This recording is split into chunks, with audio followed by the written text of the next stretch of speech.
네, 여러분 안녕하세요. 반갑습니다. 네, 젊은 생각 미래역학 연구소입니다. 오늘은 개요일주 60갑자 갑자순 중의 10번째 일주인데요. 네, 개요일에 태어나신 분의 기본적인 성품 성향 등에 대해서 좀 알아보는 그런 시간을 가져보도록 하겠습니다. 네, 유금 개요, 유금 지장 간에 경금과 신금, 경금 정인과 신금 편인이 자리하고 있고요. 12운성으로는 병지에 해당합니다. 이런 기본적인 정보를 가지고 오늘 개요일주에 대한 강의 시작해 보도록 하겠습니다. 네, 9월 6일 오늘 월요일입니다. 네, 여러분들 오늘 한 주 시작인데요. 어떻게 시작 잘 하셨죠? 네, 오늘 저녁에는 비 소식이 있네요. 전국적으로 비가 알맞게 또 추수 지금 결실의 어떤 계절의 항시 가을의 요맘때 어떤 비 피해가 좀 많은데요. 하여간 크지 않게끔 잘 비가 알맞게 왔으면 좋겠다는 생각해 보고요. 여러분들하고 이제 갑자 순조의 10번째 개요 일주는 사실은 60갑자 일주론의 한 꼭지를 이제 정리하는 그런 시간. 갑자, 을축, 병인, 정묘, 무진, 기사, 경호, 신미, 임신, 개요 해서 10번째 이제 일주까지 왔습니다. 약간의 의미가 좀 있습니다. 사실 60갑자 일주론이라는 것이 전체적으로 60개의 일주를 말하는 거죠. 근데 60갑자 일주론이 10천간가 12지지, 그래서 갑을, 병정, 무기, 경신, 임계라는 10천간가 지지에 자축, 인묘, 진사오미, 신유술에 해서 12개의 지지가 있는데요. 그게 이제 손간과 지지가 같이 한 글자씩 만나면서 간지가 되고 일주가 이제 기둥이 되는데요. 여기에서는 갑자순이라고 이제 말씀을 드리고 그 밑에 갑술순, 갑신순, 갑오순, 갑진순, 갑인순이라는 그래서 이 6개의 큰 꼭지가 있어요. 1번서부터 해서 10번까지 갑자순에 우리가 이제 오늘 이제 개요일주로 이제 마무리를 하게 되는데요. 지지가 12글자다 보니까 천간글자 한 글자, 지글자 한 글자씩 만나다가 마지막에 두 글자가 이제 지지에서는 남게 됩니다. 이걸 갖다가 여러분들이 잘 아시는 이제 공망이라고 얘기를 하는데요. 그래서 이 한 꼭지 중에서 여러분들이 이제 오늘은 약간 이 부분을 좀 정리하면서 개요 일주에 된 거를 이제 또 이제 잠시 후에 진행하기 전에 이 부분 전체적인 한번 큰 꼭지를 정리하고 개요 일주 강의를 좀 하도록 하겠습니다.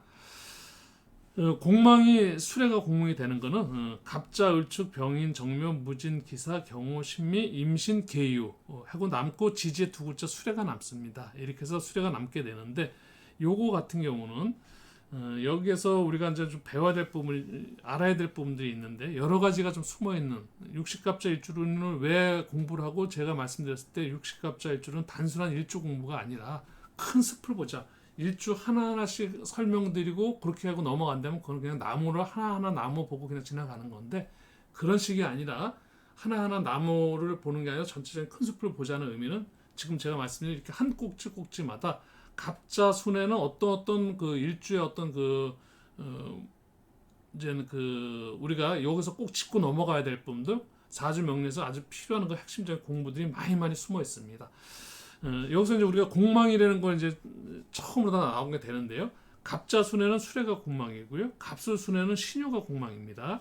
그다음에 갑오 순에는 오미가 공망이고 갑오 순에는 진사가 공망이고 갑진 순에는 임묘가 공망이고 갑인 순에는 자축 공망이라서 공망도 사실은 6개의 이렇게 6개의 공망이 나오게 됩니다. 두 글자씩 나오는 거죠.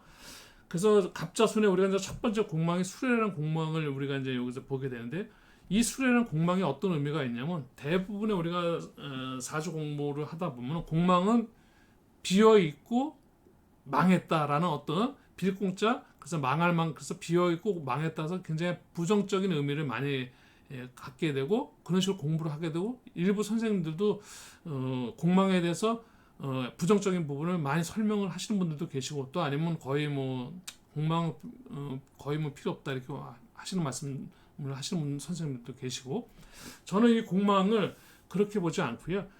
사실은 이 갑자순에서의 공망은 비어 있고 못 만나 이 숫자가 비어 있고 망했다 이런 뜻이 아니라 사실은 굉장히 아쉬움이 남고 필요한 공방이죠. 이 갑자순에서는 이 두 글자가 너무 요 안에 있는 거 계유 갑자로 시작해서 계유 요 사이에 이제 못한 이 수레라는 공망은 사실 굉장히 부정적으로 보는 게 아니라 긍정적으로 필요한 글자가 될 수 있습니다. 필요한 글자가 되면서 이거는 굉장히 그 아쉬움도 남고 한도 남고 그래서 아주 애가 타고 굉장히 애틋한 그런 글자가 될 겁니다. 저는 그런 식으로다가 여러분들한테 설명을 드리고 싶고 공부를 하면 그런 식으로 같이 공부를 깊이 더 공망에 대해서 깊이 있는 공부를 해야 되지 않을까 이런 생각을 드리고 싶고요. 갑자와 여기서 갑자와 계유 사이에는 지지의 자와 유라는 글자가 있습니다. 보통 천가는 우리가 음양, 오행, 생극제어라 해서 상생, 상극. 천간에서는 서로 상해주거나 서로 극하거나 서로 이제 제해서 합하거나 또 이제 이런 그 상극제어의 어떤 그런 것으로 천간풀이를 한다면 지지에는 합평충파해라는 그 5가지의 어떤 그 지지풀이하는 방식이 굉장히 좀 많이 있고 그래서 복잡하고 지지 공부가 사실은 사주 분석하면서 대부분 상담하는 데 있어서 가장 많은 그 지지풀이를 하면서 상담을 하게 되는데요. 파라는 소리를 여러분들이 이제 합과 충이라는 얘기를 가장 많이 듣게 되실 겁니다. 합은 어떻다? 궁합을 볼 때도 합이 돼서 서로 좋다. 또 이제 충이 돼서 안 좋다. 무슨 년도 오렌지 신축년에 만약에 축토와 만약에 이제 자기 사주에 미가야라는 글자가 있을 때 충미충이라 해서 충이 됐기 때문에 안 좋다라든지 뭐 이런 식으로 충을 많이 말씀하시는데 이 파라는 거는 한 꼭지 갑자 순에 갑자와 함께 계유는 한 꼭지 10개의 글자가 다 지나가면서 여기서 파가 자유파라는 게 있습니다. 밑에 갑술순에는 여기서 술미파가 되고요.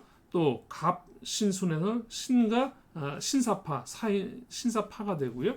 또 갑오순에는 오와 오묘파가 되고 또 갑진 그 순에는 진과 진축 축진파가 되고 또 갑인에는 인해파가 되고 이 인해파는 선화부파라 해서 인해합과 또 뒤에는 파도 되고 이게 굉장히 여러 가지 있는데 또 사신 여기 같은 경우도 사신도 인사신 사명도 되고 합도 되고 파도 되고 그래서 굉장히 많이 그 지지는 복잡한 거는 맞습니다. 공부하는 데 있어서 복잡하게 공부를 해야 되느냐 정리가 되면은 복잡한 것이 아니라 정리가 안 됐기 때문에 복잡한 거고 정리만 잘 되게 되면 전체적으로 하나씩 풀어가는 데 있어서 굉장히 그 원활하게 사주를 갖다 큰 말씀드린 것처럼 하나하나 나무 하나하나씩 공부한 게 아니라 합평충 파일을 전체적으로 딱 이해를 하게 되면 글자마다 그게 같이 묶어서 큰 그 숲을 보는 그런 그 공부가 되겠는데요.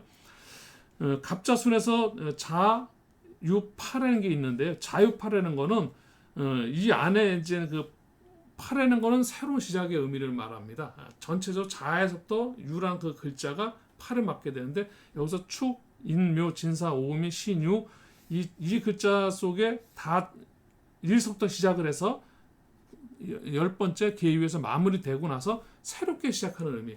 공망하고 파 다음에 공망이 오기 때문에 의미가 굉장히 있습니다. 파라는 것은 새로운 시작인데요. 그러면 자유파 다음에 오는 이 술의 공망은 어떤 그 공망일까요?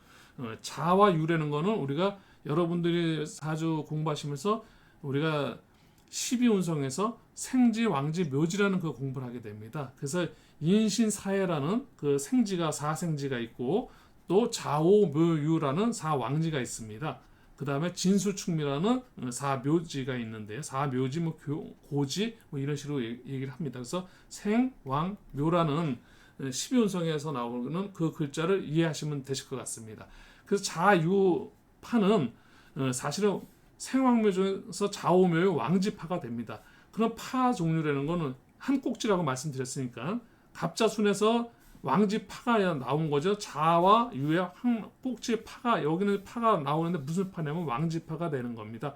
왕지파라는 것은 생지파는 새로운 초심으로 돌아와서 새롭게 시작하는 거 다시 시작한다면은 그럼 왕지 같은 경우는 이미 시작해서 많이 진행한 일 같은 경우를 갖다가 어떻게 다시 진행을 하냐면은 어떻게 보면 리모델링이라든지 더 추가한다든지 어떤 그런 만약에 이제 뭐 식당을 하시는 분이 만약에 이런 파운을 맡게 된다든지 그랬을 때는 그 메뉴를 추가한다든지 뭔가 거기서 업그레이드 시키는 그런 그 새로운 그 계기 전환점이 그 새로운 업그레이드 되는 그런 이제 그런 부분으로다가 말씀드릴 수 있고, 이 공망이라는 것은 그래서 굉장히 좀 중요한 부분이 될 수 있는 겁니다. 그래서 한 꼭지 갑자손에서 지금 제가 이제 파라는 말씀을 오늘 이제 처음 드리게 되는데, 이런 부분들은 사실은 생지 이제 우리가 이제 지지 공부할 때 합평충 파할 때 별도의 어떤 파하는 한 과목만 가지고 공부를 해야 되는 그런 거기 때문에 오늘은 그냥 간단하게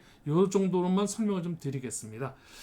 그래서 갑자순에 자, 유, 파가 있고 그 다음에 술에 공망이 있고, 지금 제가 여러분들하고 일주론 공부를 하고 있는데요. 일주론을 하면서 갑자순에는 자유파라는 게 있구나, 그리고 갑자순에는 술에는 공망이 있구나, 요 말씀 드리겠고, 우리가 이제 여러분들 또 우리 신살, 사실은 저는 신사를 공부하면서 너무 많은 신살, 거의 상담하면서 많은 신사를 이야기하지 않는데요. 그 중에서도 사용하는 신살은 있습니다.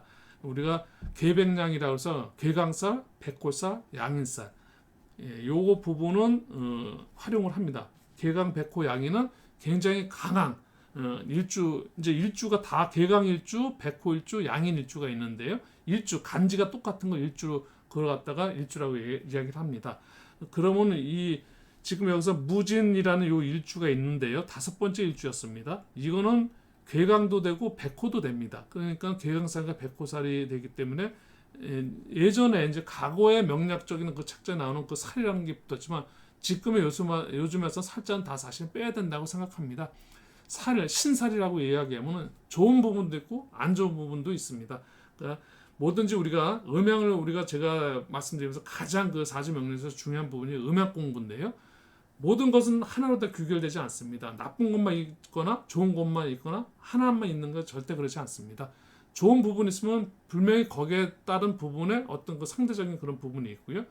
우리가 흉운만 있는 거 아니고 기름만 있는 거 아닙니다. 운이라는 것도 항상 같이 있다고, 이제 모든 걸 하기가 음양에 섞여 있다. 모든 건 둘이다. 하나라고 당장지면 풀어갈 수가 없습니다. 인생이 어떻게 한 가지 뜻으로만 살아갈 수가 있겠습니까? 우리는 인생이 그렇게 단순하고 또 그렇게 단정적이지도 않습니다.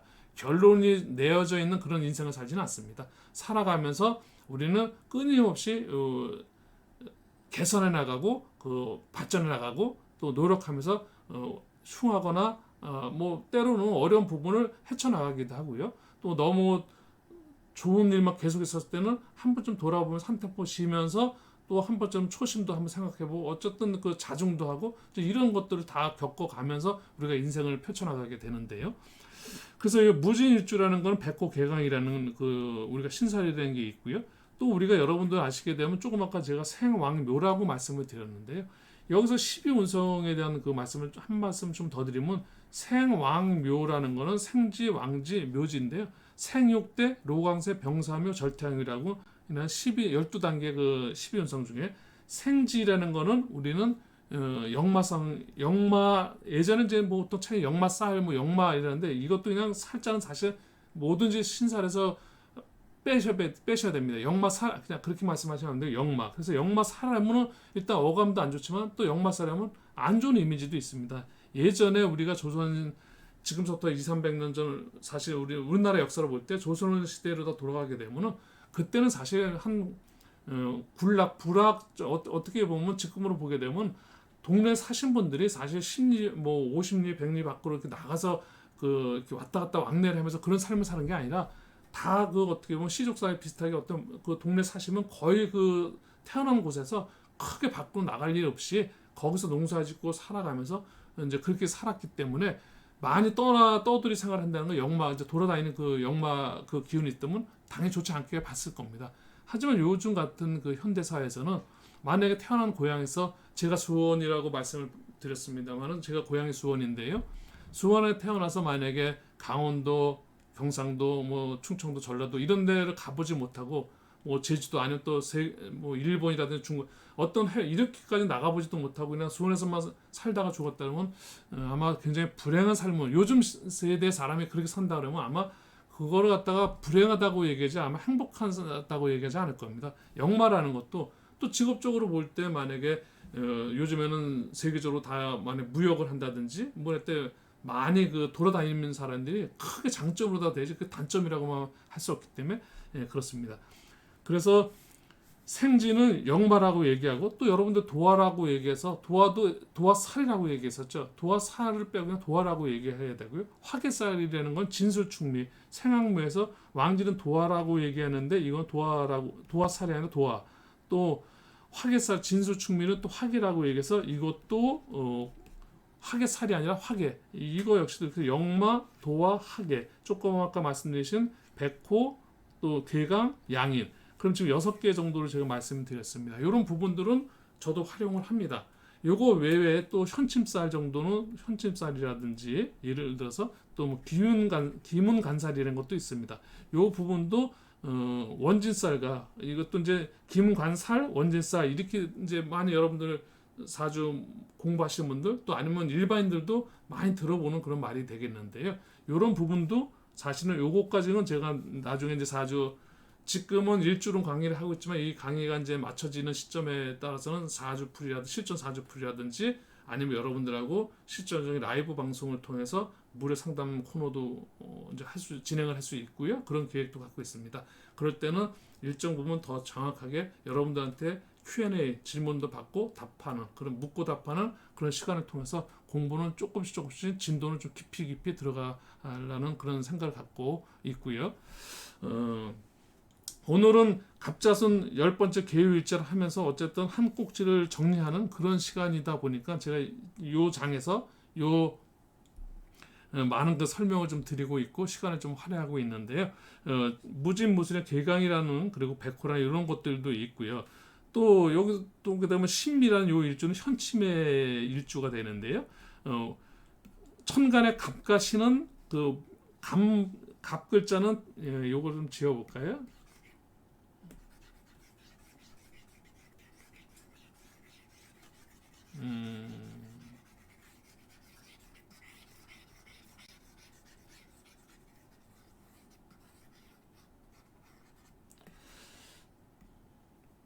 네, 좀 아까 이제 제가 말씀드렸던 게 무진 여기 갑자순에서 저희가 첫 번째 지금 10번째 일주론 강의 1, 2, 3, 4, 5, 6, 7, 8, 9, 10 해서 10개 일주가 이제 마무리되는 요 갑자순을 마무리하면서 중요한 어떤 일주의 포인트는 이 무진 일주라는 일주는 백호와 개강이라는 그런 일주가 되겠고요. 또 여기에 보면 신미라는 일주가 있는데 요거는 이제 천간 간지라고 얘기합니다. 하늘 천간 간지 보면 그 신미는 요거는 이제 현침일주라고 이야기를 할 수 있습니다. 현침일주라는 거는 현침살이라고도 얘기를 하는데 살자는 일단 빼고는 현침이라는 거는 천간으로 보면 갑과 신이라는 그래서 이 밑으로 삐죽삐죽 내려가 이제 이게 그래서 날카롭다. 그래서 이제 현침이라는 거는 굉장히 예리하고 날카롭고 지적하고 이제 여러 가지 어떤 그 부분이 있습니다. 그래서 현침살이 있으면 지적질을 잘한다. 또 아니면 물론 뭐 요즘 같은 경우에 물상적으로 이야기할 때 보면 뭐 침에 비유를 한다든지 아니면 날카로운 어떤 뭐 이런 것들을 많이 이제 송곳 같은 거 뭐 이런 식으로 비유들을 많이 하시면서 또 직업 같은 걸 이야기할 때는 뭐 칼을 다루는 나 뾰족한 걸 다루는 그래서 뭐 의사라든지 또 아니면 뭐 가위를 다루는 뭐 어쨌든 이제 그런 식으로 이제 많이 그 활용을 많이 하는 그런 그 하나의 그 현침이라는 그 살도 있는데 현침이라는 부분 이런 일주가 여기에 있게 되고요. 그래서 우리가 이제 요 갑자순을 제가 공만과 함께 그리고 이제 그 자유파라는 요 파는 이제 그 첫 번째 우리 갑자순에서 자유파 요 부분을 좀 여러분들 설명드리고 물론 지금 제가 앞으로는 일주일만 강의를 하다 보니까 사실 기본적 기초적인 강의가 전혀 안 돼 있어서 뭐 지지라든지 청간 근데 이런 그 제 강의에서 저와 지금 같이 공부하시는 분들 중에 또 이 강의 들으신 분들은 기본적인 그런 그 기초적인 그 이론 학습은 돼 있지 않으실까라는 생각을 좀 해보고요. 전혀 만약에 공부를 안 하신 분이 일반적으로 그냥 내 일주만 궁금해서 오신 분들한테는 이런 말씀 드리면서 개요일주를 강의로 넘어가 보도록 하겠습니다.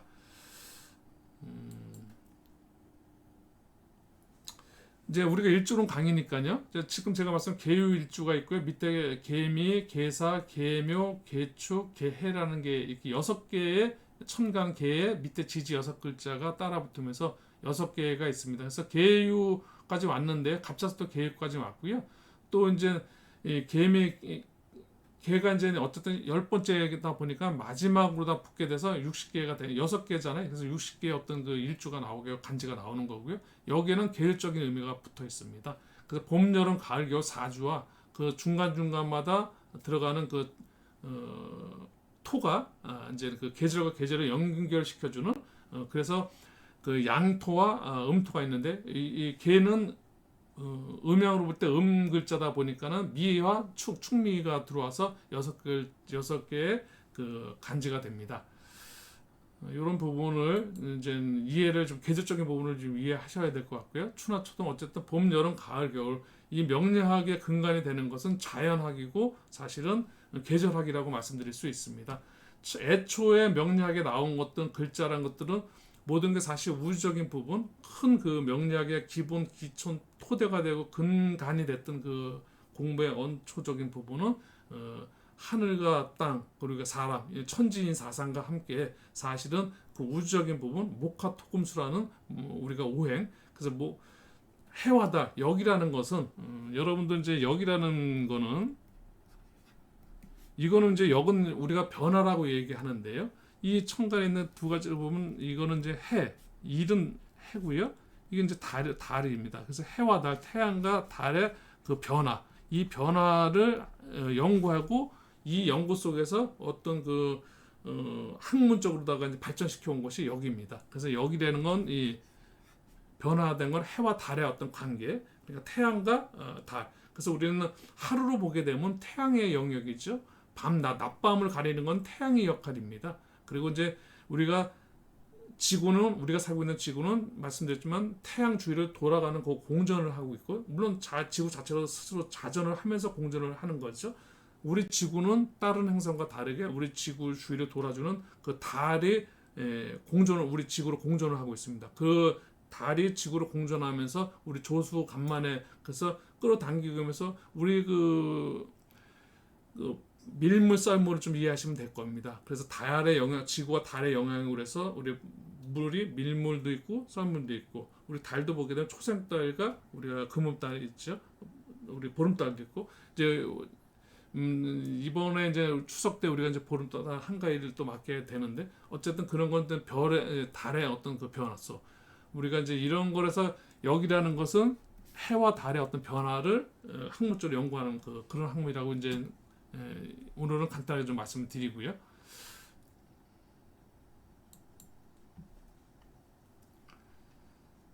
일주론 강의 오늘 제가 계유일주 이제 간단한 계유일주를 좀 설명 좀 드려볼게요. 계유일주는 우리가 기본적으로 일주 분석에 있어서 공부를 하다 보면은 참 많은 거를 전달하시는 그 선생님들이 계세요. 일주론 강의를 보게 되면 크게는 한 3가지 정도로 다 일주론 강의가 진행이 되는 것 같습니다.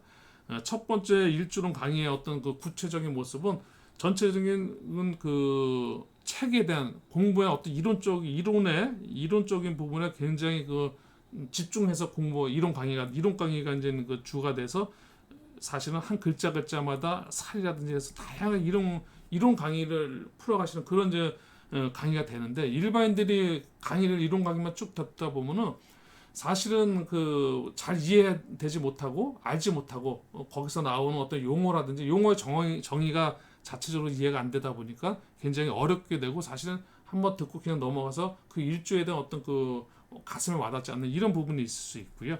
또 두 번째 또 강의 같은 경우는 이론 강의에 대해서 약간은 비판적인 그런 부분을 내세우면서 사실은 이제 본인만의 독특한 얘기를 할 수 있는데 일주에 약간은 부정적인 의미를 담는 그런 강의도 또 있더라고요.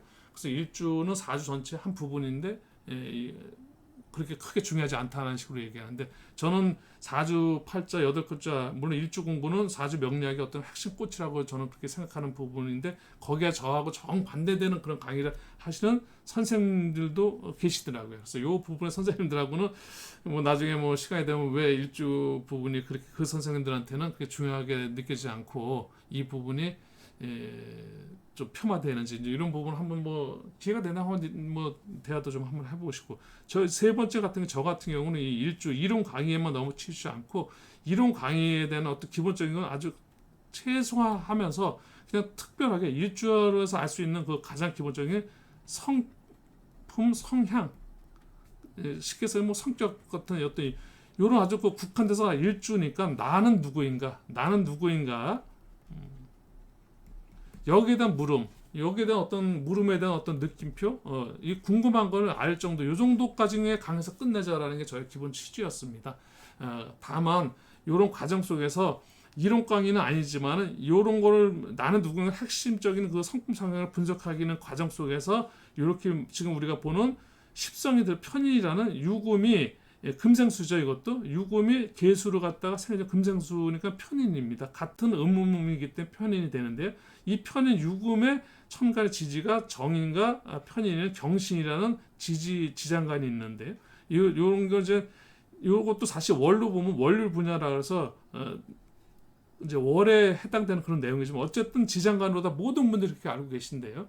그러다 보니까 이 지장간과의 관계 이제 이런 부분을 설명드리고 천간 글자에 대한 어떤 글자의 의미라든지 지지 글자의 의미 이제 뜻하는 바또 지장간과 천간과의 관계 이런 관계들 풀어서 나오는 게 이제 성품 성향이 나오는 거니까 이런 설명을 좀 드리고 그리고 그냥 간략하게 성품 나오는 거 핵심 성품 성향 정도만 설명드리는 게 저의 어떤 맨 처음에 그 60가자 일주론 강의의 지금의 어떤 그 저의 취지입니다. 그래서 제가 세 가지 정도 제가 60가자 일주론 강의를 세 가지 관점에서 여러분들한테 강의하겠습니다라고 말씀드렸던 분이 첫 번째는 천간지 음양오행 천간지지 지장간 십이운성 십성 그래서 이런 기본적인 그 기초 공부를 먼저 살짝 말씀드리고 일주에 대한 그런 말씀을 드리고 그 다음에 그렇게 해서 계속해서 뽑아낸 어떤 그 사람의 어떤 그 핵심 내용만 성품 성향 분석으로 두 번째로다가 전달해 드리고 자 그러면 세 번째 마지막은 그 일주의 성품 성향에서 일주 개운이라서 심리적인 부분이죠.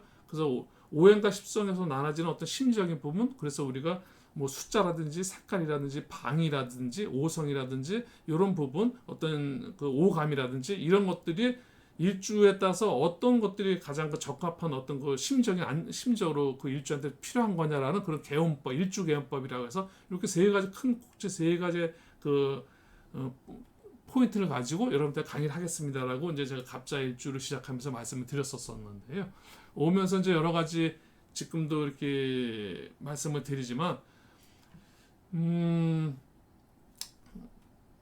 사실은 강의 시간이 많이 길어지면 여러분들 저도 어쨌든 일주 강의를 많이 듣다 보면은 사실 10분에서 20분이 넘어가면은 사실 강의 집중도는 완전히 떨어지고 사실 20분 후에는 무슨 말을 들었는지 거의 기억이 나지 않는 경우도 많습니다.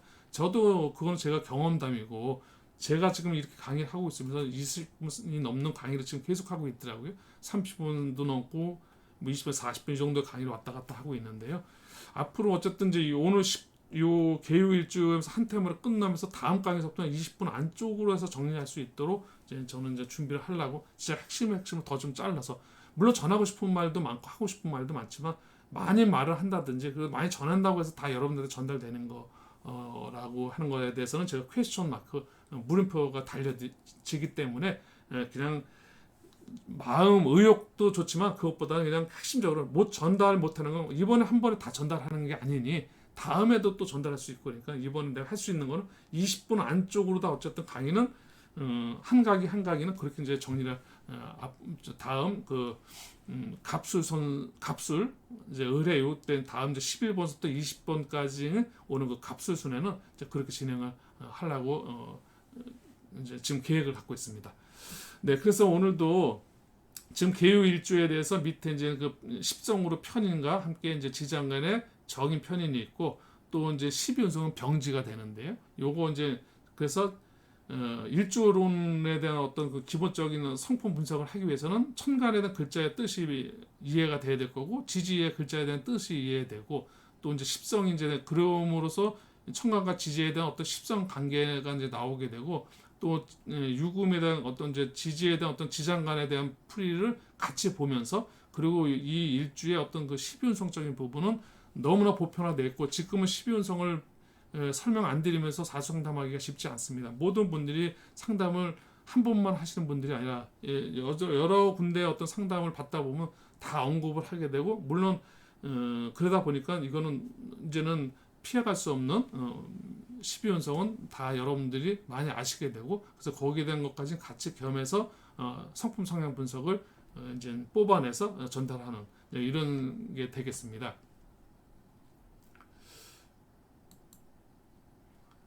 지금 이제 계유 일주인데요. 이게 이제 그 사주팔자에서 연월일시 사주팔자 중에 일주가 되고 여기서 가장 핵심이 되는 일간은 8글자가 다 4글자죠. 나는 태어났을 때 숙명적으로 나한테 정해진 글자가 내가 태어난 연도, 태어난 달과 태어난 날짜, 태어난 시간에 대한 8글자가 나의 그 바코드로다가 박혀서 숙명이 되는 거죠. 숙명을 이제 받고 태어난 겁니다.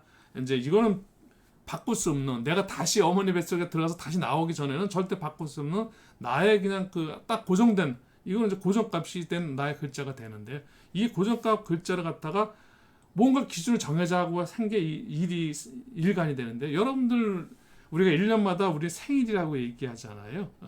8글자에서 우리가 태어난 년 우리가 물어볼 때 당신 몇 년생이요? 할 때는 그 연을 갖고 또 이야기하죠. 그래서 무슨 띠야? 그래서 이 띠를 얘기하고 또 몇 월 달에 태어났어? 이제 뭐 이런 얘기 하지만 사실은 행사를 하게 되면 우리가 생일 1년에 한 번씩 생일상을 받죠. 어렸을 때는 부모님이 생일상을 차려주고 또 이제 커서 장가를 가게 되면 이제 뭐 아내는 남편한테 남편은 또 이제 남편은 아내한테 또 아내는 남편한테 어떤 생일이든 어떤 그 서로의 생일 이제 축하를 받게 되는데요.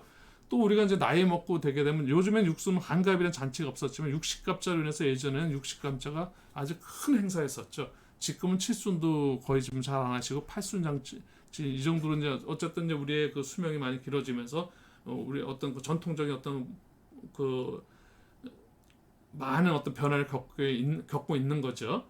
이런 것처럼 명량 역시도 예전에 우리가 배웠던 지금 저 역시도 옛날 고서의 많은 그 공부 예를 들어서 3대 고서라고 얘기하는 적천수라든지 또 아니면 또 자평진전이라든지 다 아는 책 이름이 되겠죠. 또 궁통보감이라든지 아주 기본적인 건 이 세 개 또 삼명통해라든지 이제 이런 그 기본적인 이 고서들에 대한 공부들이 지금 현대에서는 맞지 않는 부분들이 굉장히 많습니다. 이때 내었던 그 내용, 옛날 그 배웠던 그 내용을 그대로 현대 적용하면서 자주 풀이한다는 것은 사실은 너무 그 맞지 않는 그게 많겠죠. 예전에 이 시절에는 이런 책들이 나왔을 때 나왔던 어떤 직업은 과연 몇 개 정도의 직업이 있었을 거고 또 남자 여자 어떤 그 관계는 어떻습니까? 조선시대 남자 여자의 어떤 그런 여필 정보라고 얘기하지 않았어요. 그 시대에는 한 남자를 섬기는 어떤 그 여자 남성 상위 시대였지만 지금 남자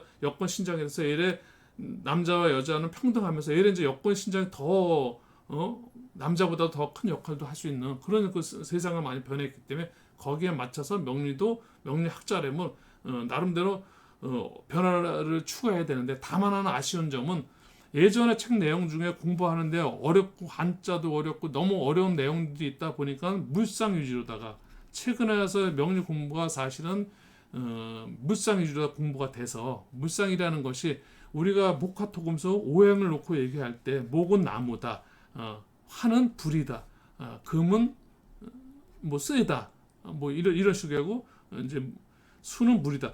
물론 물과 불 이거는 정확한 물상으로다가 우리가 이해할 수 있고 목도 나무와 금도 얘기는 할 수는 있는데 이제 이런 부분들이 어떻게 보면 너무 확산돼 가지고 사람을 상담하면서 상담이 너무 그 물상 위주로 가는 그런 어떤 폐해를 지금 겪고 있는 그런 어떻게 보면 제가 볼 땐 과도기적인 그 지금 부분인 것 같아서 여기서 조금 더 이제 저희들이 어쨌든 유튜브를 많이 강의하고 저도 이제 앞으로 많은 강의 속에서 아마 이 물상 부분을 비판한다기보다도 이 물상보보다 더 중요한 부분을 위해서 쉽게 해서 사실은 명리라는 것은 서양과 동서양이 이제 하나가 되는 이런 그 세상이 변했는데, 그러면 심리적인 부분으로 얘기하면은 어떻게 보면 심리와 명리와 이런 부분으로서 설명이 대체돼야지 물상 위주로 뭐 이거는 조금 이제 심리 쪽으로 다 돼야 된다라고 제가 생각하고 있고, 저 같은 사람이 저는 지금 뭐 전혀 없으신 건 아닙니다. 하지만은 저도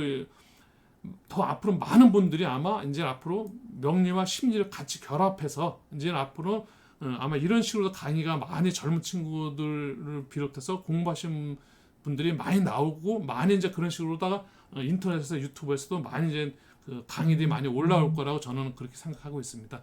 또 미래는 그런 식으로 명리 공부가 발전돼야 된다고 감히 말씀드리고 싶습니다. 그래서 지금 사주팔자 얘기 이제 잠깐 제가 말씀드렸는데, 여기서도 보게 되면은 이제 일간의 이제 그 중요성이라는 것이 우리가 이제 말씀드린 것처럼 기준점이 되기 때문에 8글자에 대한 어떤 기준점이지, 사실 전체 8글자가 다 4글자다 보니까 다 중요하지만 중심을 잡아서 이 글자를 기준으로 잡아서 다른 글자의 십성이라는 게 정해지게 되는 겁니다. 여기까지 딱 일간의 역할은, 일주에서 중요한 부분 일간의 역할은 이 관계, 궁성이론이라 해서 여기는 이제 우리가 조상궁이라고 부모궁이라고, 여기는 내 배우자궁, 여기는 자식궁이라는 궁이라는 게 있습니다. 자리, 궁은 자리를 얘기하는 거니까요. 이 자리가 그런 자리라는 겁니다. 그래서 이제 조상궁에서는 뭐 좀 작게 얘기하면 할아버지, 할머니, 아버지, 어머니, 여기는 아내, 아들, 딸, 어쨌든 이제 그런 자리라고 얘기하고, 이걸 갖다가 나눠서 이건 육친이라고 해서 사람과의 관계를 갖다가 지금처럼 할아버지, 할머니, 아버지, 어머니 이거 이제 어떤 사람과의 관계라면, 이거를 조금 이제 방향을 바꿔서 십성이 되는 거는 10가지 별 십성이 되는 거는 우리가 비견겁재, 식신상간, 편재정재, 편관정인, 정관편관, 편의정인 뭐 이런 식으로 해서 십성이 나오게 되는 관계에 그 분류해주는 기준점이 이 일간 글자로 인해서 옆에 글자하고 편관정재다, 편재정재다 이런 십성을 쭉쭉 나눠줍니다. 자, 나눠진 다음에 그 글자와 글자 사이에서 이 원국 분석이 들어가겠죠. 그래서 원국 자체에서 지진은 합형축 파해가 어떻게 이루어지는지, 또 원진이라든지 어떤 이런 그 신살 관계는 어떻게 이루어지는지, 또 간지로 이루어지는 것들이 아까 해서 백호일주인지 또 괴강일주인지 뭐 현침일주인지 어떤 일주 관계도 보게 되고, 이렇게 해서 일주 이제 이런 그 원국 분석이 이루어진 다음에, 그 다음에 이제 그 흘러가는 이 대운과 함께 이 운들이, 대운은 흘러가는 대운인데요. 이 대운이 흘러가면서 내가 10대 때, 20대 때, 30대 때, 40대 때, 50대 때, 60대, 70대 때 이 대운이 바뀌면서 내가 지금 30대 때 하려면 이미 10대와 20대는 지나갔는데 이 대운을 흘러서 지금 30대가 온 거죠. 이게 없어진 건 아닙니다. 그래서 이런 걸 차곡차곡 쌓아서 이제 온 거기 때문에 이런 것까지 사실 같이 깊이 있게끔 대운 분석이 들어가야 되고, 이 관계와 여기와 이 지지 글자들과 지지는 지지, 청각길의 관계들을 보면서 사주 전체를 이제 풀이하게 되는데요. 이제 이런 부분들, 물론 이제 공부가 사주를 보시면서 여러분들께서 답답하고, 또 어떻게 보면은 그 말로다가 풀어지는 쭉 설명을 듣고 이렇게 하다 보면은 한 번 듣고 그냥 한 귀로 듣고 한 귀로 흘러가는 경우가 너무 많죠. 그래서 사실 그런 부분에서 볼 때는 저희가 그래서 이미지화 시켜서 이런 되도록이면은 글자 판서도 중요하죠. 좀 깨끗하게 판서를 좀 해야 될 필요성은 있습니다. 제가 여러분들한테 이제 요 60갑자 일주론 강의는 제가 생각했던 그 세 가지 어떤 큰 꼭지로서 강의가 진행되고 있고요. 그래서 요 지금 성품 성향 분석에 정리된 요 부분은 그 일주에 맞는 어떤 이미지와 함께 여러분들한테 이제 전달을 해드리겠습니다. 네, 개요일주에 대한 어떤 이제 지금 성품 성향 분석을 좀 드려보도록 하겠습니다. 네, 아까 말씀드렸던 천간지지 이런 것들이 다 포함돼서 개요일주라는 그 물상은 그 하얀 설원에 우뚝 서 있는 그 검은 닭의 형상입니다. 검은 닭이라는 것은 이제 개가 개수가 겨울을 이야기하고, 유금이 이제 닭을 닭띠, 유가 이제 닭띠인데, 그래서 겨울의 닭. 그리고 이제 개는 수는 검다. 그래서 이제 이런 식으로 다 이제 이게 나왔는데, 지금 여기 나오는 이런 내용들은 제가 그 여러분한테 이제 고백을 하는 게 아니라 몇 번 말씀드렸습니다만 여기 보면 참고 문헌이라고 나와 있고 육갑의 마이천 선생님이 쓰시는 그 책 내용과 또 일정 부분 제가 정리해서 그냥 그 풀어주는 것보다도 나름대로 잘 정리된 내용을 여러분들한테 전달해 주는 게 이래 더 큰 의미가 있다 싶어서 조금 잘 된 내용만 간단하게 정리된 내용들만 몇 가지 제가 이렇게 취합해서 여러분들한테 지금 나레이션으로 설명을 드리고 있는 겁니다. 네, 계유일주는 물상은 그 하얀 설원에 우뚝 서 있는 검은 닭의 형상입니다. 고적하고 끝까지 자기의 집념을 추구하면서 어떠한 장애도 굴복하지 않고 견뎌내는 내성을 타고났습니다. 자, 특징은 소확대성으로 홉글, 짧은 글을 배워 말글, 큰 글을 풀어먹는 형국으로 적게 배워도 크게 이루게 되는 아주 끈질긴 운세입니다. 네, 이렇게 들어보시면 여러분 이 계유일지의 운세는 어떠신가요? 네, 네, 예술적인 재질이 뛰어나고요. 또 손재주도 좋아. 또 어떤 일이든 자신이 참견해야 직성이 풀리는 그런 기질도 있으시대요. 또 남에게 사소한 일을 시켜놓고도 마음에 놓이지 않는 또 깔끔한 성미, 이런 이제 계유일지의 어떤 그 특성, 이런 그 성품 성향을 이제 말씀을 드리는 겁니다. 네, 역학적인 상으로는 계유는 맑은 계곡의 절간을 뜻하므로 또 몸은 비록 번잡한 도시 가운데 있으면서도 심산유구 깊은 산사의 고승의 한가함을 동교하는 그런 마음을 버릴 수 없습니다. 이런 그 말뜻을 여러분들 잘 이해하셨으면 좋겠습니다. 여기에는 깊고 약간 심한 그런 내용들이 좀 있겠죠. 그래 좀 깊이 있는 어떤 그런 그 마음을 한번 정리를 하셨으면 좋겠고요. 네, 운세는 노력에 이룰수록 안정되기 때문에 조급한 마음을 버리고 네, 모든 일에 차근차근 임하면 행운이 따르는 일주입니다.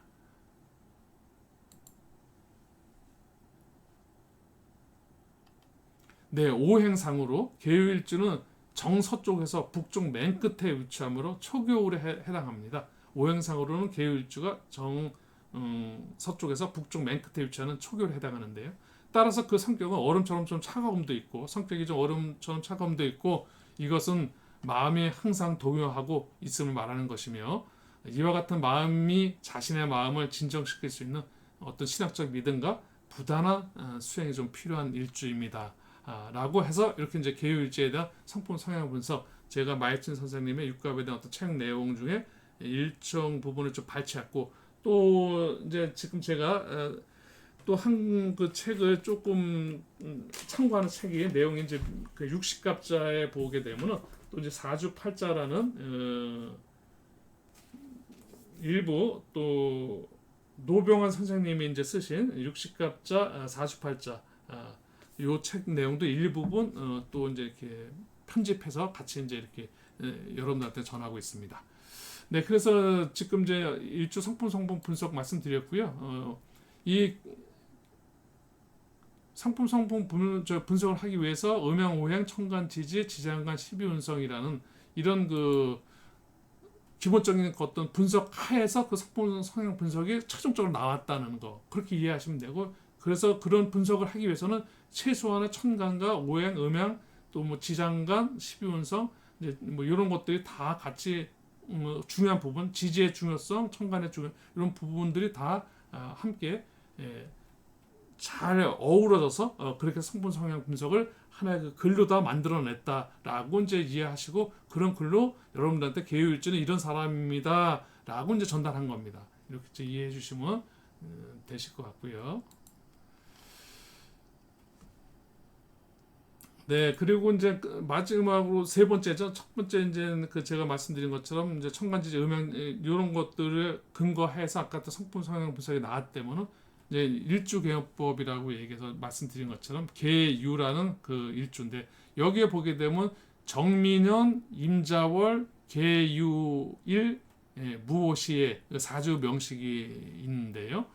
여기서 보게 되면 우리가 첫째 보는 게 음양을 분석하게 되고 저 사주 전체 볼 때는 사주를 볼 때는 일단 이제 그 계유 일주를 먼저 보고 이 일주가 지금 음이냐 양이냐를 먼저 파악을 하게 됩니다. 왜냐하면 그 기준점으로 해서 12운성 모든 그 대운도 이제 그 기준점을 잡고 다 모든 걸 기준점 잡다 보니까는 양을 이제 먼저 파악을 하게 되고 오행의 분포도 오행의 어떤 구성을 이제 보고 지금 오행의 구성을 보게 되면 이분을 볼 때 사주에 기본적으로 보는 게 계수라는 그 일간이 몇 월에 태어났느냐, 자월에 태어났습니다. 그럼 몇 시에 태어났느냐? 오시에 태어났습니다. 자월은 추운 겨울이고 오시는 한낮입니다. 겨울인데 한낮이면 그래도 그래서 이 조우를 볼 때는 그래서 우리 한난이라고 우리 얘기해요. 춥고 더움. 우리가 그런 한난 조습이라는 것 중에서 한난을 볼 때는 계절적인 걸 볼 때는 겨울과 여름을 보고요. 또 이제 하루를 볼 때는 밤과 한낮과 한밤. 그래서 이런 걸 보게 되는데요. 추운 겨울이지만 그래도 낮에 태어났으니까 이게 이제 그 어떻게 보면 약간 조적인 부분에서 그나마 괜찮은 거죠. 한 겨울에 만약에 여기 시가 태어난 시간도 만약 자시에 태어났다든지 뭐 해시에 축시에 태어났다든지 이러면 한 겨울에 한 밤에 태어났으니까 얼마나 사주가 춥겠습니까? 그래서 우리가 춥다 안 춥다 그래서 우리가 용신 같은 걸 정할 때 조용신을 보게 되면 춥게 태어났기 때문에 뭐 따뜻한 병화라든지 정화 이런 하의 기운을 용신을 잡는다든지 이게 이제 조용신인데 요거에 살짝 요 정도만 말씀드릴게요. 어쨌든 계수일간이 자월에 태어났고 월간에는 또 임수예요. 그래서 자수, 임수, 계수, 유금도 천간으로 쭉 나눠서 보게 되면은 봄, 여름은 양의 기운, 금, 수의 기운, 가을과 겨울은 음의 기운. 그러다 보니까 전체적으로 사주는 조금은 차다라고 볼 수 있습니다. 그래서 만약에 이런 부분으로 보게 되면 그냥 조로 보게 되면 화나 화의 기운이 어떻게 보면 필요하겠구나라고 생각을 할 수 있습니다. 여기에 지금 오화가 있고 정화가 있는데요.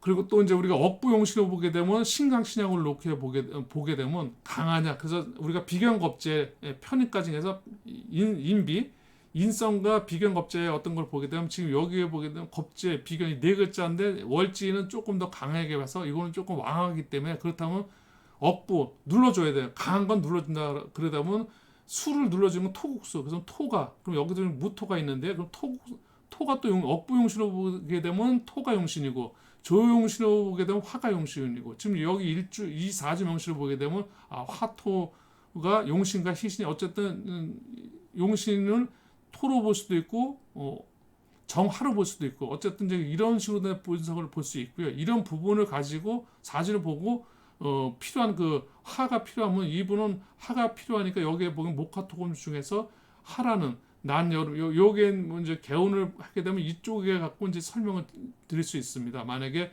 숫자로 보게 되면 화가 용신이라면 용신 글자 2와 7 이런 것들이 좋은 글자다. 이런 글자를 가까이 해라라는 이런 식으로 되도록이면은 만약에 뭐 핸드폰 번호 같은 거 뭐 가장 요즘에 막 그런 말씀들 많이 하시는데 뭐 저도 같이 말씀드리면은 그런 그 2와 7이라는 그 화의 기운을 담아서 활용해라. 또 뭐 예를 들어서 뭐 색깔 같은 거는 좀 적색 같은 거를 좀 많이 해라. 뭐 집에 만약 색깔 뭐 하게 되면 포인트 색깔로 보게 되면 적색으로 보고 또 옷도 일정 부분 적색을 포인트 색으로 활용해라. 또 방향으로는 남쪽 방향이 좋다. 뭐 이제 이렇게 이제 개운을 심적인 부분입니다. 이 부분은 굉장히 심적인 부분이지 일주 개운은 요거는 아주 심리적인 거, 마음적으로 다 위안이 될 수 있는 거. 우리가 보통 사주를 보러 오시는 내담자분들은 대부분 어렵고 힘든 부분 때문에 상담을 받으러 오시죠. 힘들지 않은 상태에서 그냥 내 인생이 궁금해서 사주를 한번 보겠습니다라고 오신 분들도 전혀 없는 건 아니지만 그런 부분은 진짜 열이면 한 명이 되지 않습니다. 뭐 100명 중에 한 뭐 두세 분, 세네 분 정도 될까요? 뭐 거의 없다고 보시면 맞고 대부분은 어렵고 힘들고 어떤 그 또 아니면 자기의 미래에 대한 어떤 문제점 뭐 아니면 뭐 사업을 하기 위해서 뭐 사업을 하는 데서 어떤 그 조언이 필요한다든지 뭐 이럴 때 이제 상담을 받게 되는데요. 이제 우리가 상담을 하는 데 있어서 이런 부분이 좀 궁금해 많이 하시는 것 같아요. 제가 많은 그 상담을 하는 어떤 그 경험이라기보다도 상담을 통해서 만약에 알게 된 그 궁금해하시는 분들 중에 제일 궁금한 것이 이런 부분인 것 같습니다. 우리가 이제 그 상담을 하는 데 있어서 철학과 이런 데가 있고요. 그 다음에 또 우리가 여러분들한테 흔히 그냥 무당, 점집 뭐 이런 식으로다가 표현이 되는데 무당집. 그럼 무당하고 철학가하고는 어떤 차이가 있습니까? 라는 그 질문을 좀 받습니다. 자주 이런 질문을 받게 되는데 이제 요 부분 설명드리면서 오늘 강의는 이제 정리하겠는데요. 무당이라는 거 그리고 이제 우리 같이 이제 이 명리학이라는 건 어떤 차이점이 있냐면요. 사주 상담가 이 명리학은 철저하게 이론에다 어떤 공부를 논리적으로 공부를 학술적으로 배워서 여러 가지 공부를 하게 됩니다. 다양한 역학이라는 어떤 역사 공부와 함께 철학적인 공부와 함께 우리가 그런 배운 그 학문 그런 그 공부에 의해서 상담 컨설팅을 하게 되는 겁니다. 그래서 내담자의 궁금한 퀘스천 맞기를 느낌표로 바꿔주는 그런 역할을 하는 게 명리학이라면은 이제 무당이라든지 점집 같은 데서 활용하는 그런 방식은 어떤 방식이냐면은 공부를 통해서 하는 게 아니라 우리가 신내림을 받았다고요. 신을 받아서 어떤 무속의 길을 걷거나 이러신 분들은 이제 무당이라고 얘기하는데요. 무당이라는 말은 무속인의 존칭입니다. 무당이라는 걸 폄하해서 말씀드린 게 아니라 무당이라는 말은 제가 공부한 그 무당은 무속인의 어떤 그 높임말입니다. 그러니까 좋은 말이 되겠죠. 네, 이 점을 친다는 그 무당이라는 부분은 신을 받은 겁니다. 그래서 그분들은 신이 와서 공부를 한 게 아니라 상담을 받아 오신 분이 오게 되면 그 사람을 보고 신이 들어와서 접신을 한다고 얘기를 해요. 그 접신을 받았고 신이 그 사람을 보고 신의 말씀을 대신 말을 해주는 거예요. 신이 돼서 내가 신의 말을 듣고 그 신의 말을 그 사람의 지금 어떤 상황인지 그 사람의 상황을 과거도 보고 또 너는 미래는 어떨 거다 과거 미래 현재 이런 걸 이제 보면서 어떻게 보면은